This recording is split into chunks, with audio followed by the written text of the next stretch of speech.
আসসালামু আলাইকুম। আবারও আপনাদের সামনে নিয়ে এসেছি একটা ভর্তা রেসিপি। নিশ্চয়ই বুঝে গেছেন যে কি ভর্তাটা হবে আজকে। তো বাগান থেকে আমি কিছু কচু পাতা তুলে নিয়ে এসেছি। কচি কচি আর কি পাতা যেগুলা, সেগুলা আমি তুলে এনে সেটাকে ধুয়ে পরিষ্কার করে নিয়েছি। এবার আমি বেশি করে পেঁয়াজ দিয়েছি, রসুন দিয়েছি এবং 3-4টা ঝাল দিয়েছি।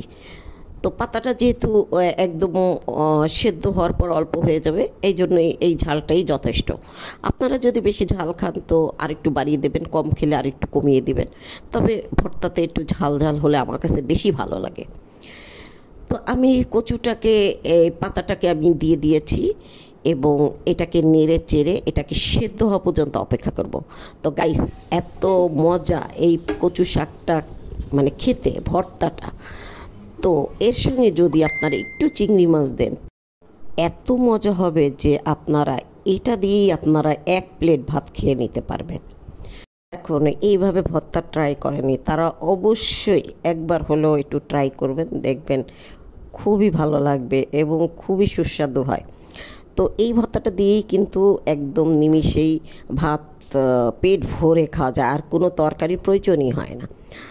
তো কথা বলতে বলতে আপনাদের সাথে আমার ভর্তাটার পানিটা টেনে গিয়েছে এবং এটাকে আমি আরেকটু ভাজা ভাজা করে নিব, যাতে ফ্লেভারটা খুব ভালো আসে। তো ভাজা ভাজা করে এটাকে আমি এই যে নামিয়ে নিয়েছি, একটু ঠান্ডা হওয়া পর্যন্ত অপেক্ষা করব। তারপর আমি এটাকে একটু মিহি করে বেটে নেব। তবে এটাকে আরেকটু টেস্টি করার জন্য আমি এর সঙ্গে আরেকটা জিনিস অ্যাড করব। আপনারাও চাইলে এইভাবে অ্যাড করতে পারেন।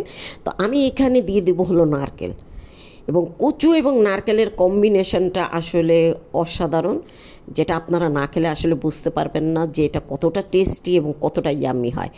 তো আমি এখানে নারকেল কুড়িয়ে রেখেছিলাম ডিপে, সেখান থেকে আমি একটুখানি দিয়ে দিচ্ছি। আপনারা চাইলে আর একটু বেশি দিতে পারেন, টেস্টটা আর একটু বেশি ভালো হবে।